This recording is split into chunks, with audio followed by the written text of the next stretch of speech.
গাইবান্ধার সাদুল্লাপুরে বাসরঘরে এক বরের গোপনাঙ্গ কেটে দেয়ার অভিযোগ উঠেছে নববধূর বিরুদ্ধে।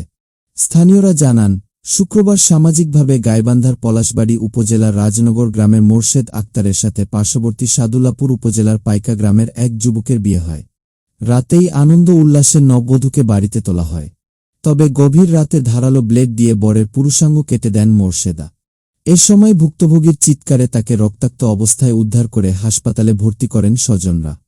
এ ঘটনায় বরের বাবা বাদী হয়ে শনিবার রাতেই নববধূর নামে থানায় মামলা দায়ের করেন। পরে মোরশেদা বেগমকে গ্রেপ্তার করে রোববার বিকেলে আদালতের মাধ্যমে জেলা আজতে পাঠায় পুলিশ। তবে পুরো ঘটনাটিকে মিথ্যা ও উদ্দেশ্যপ্রণীত বলে দাবি করছেন মেয়ের পরিবার।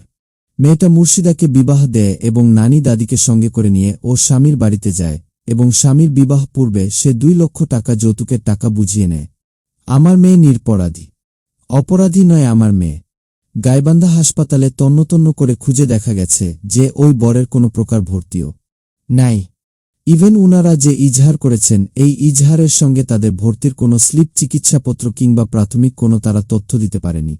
এদিকে এ ধরনের ঘটনা জঘন্যতম সামাজিক অপরাধ বলে জানিয়েছে রাষ্ট্রপক্ষের আইনজীবী। আইন তিনি নিজের হাতে তুলে নিয়েছেন এবং এই কারণে তিনি তার স্বামীর বিরুদ্ধে যদি তার কোনো আপত্তি থাকত, অভিযোগ থাকত, তিনি আইনগত ব্যবস্থা নিতে পারতেন। কিন্তু তিনি সেটি না করে একটি রাষ্ট্রের আইনকে ভঙ্গ করেছেন এবং এজন্য ন্যায়বিচার নিশ্চিত হওয়া প্রয়োজন। সামাজিকভাবে হে হওয়ার ভয়ের সময় সংবাদের ক্যামেরার সামনে কথা বলতে রাজি হননি ভুক্তভোগী ও তার পরিবার। বিপ্লব ইসলাম, সময় সংবাদ, গাইবান্ধা। আল্লাহ।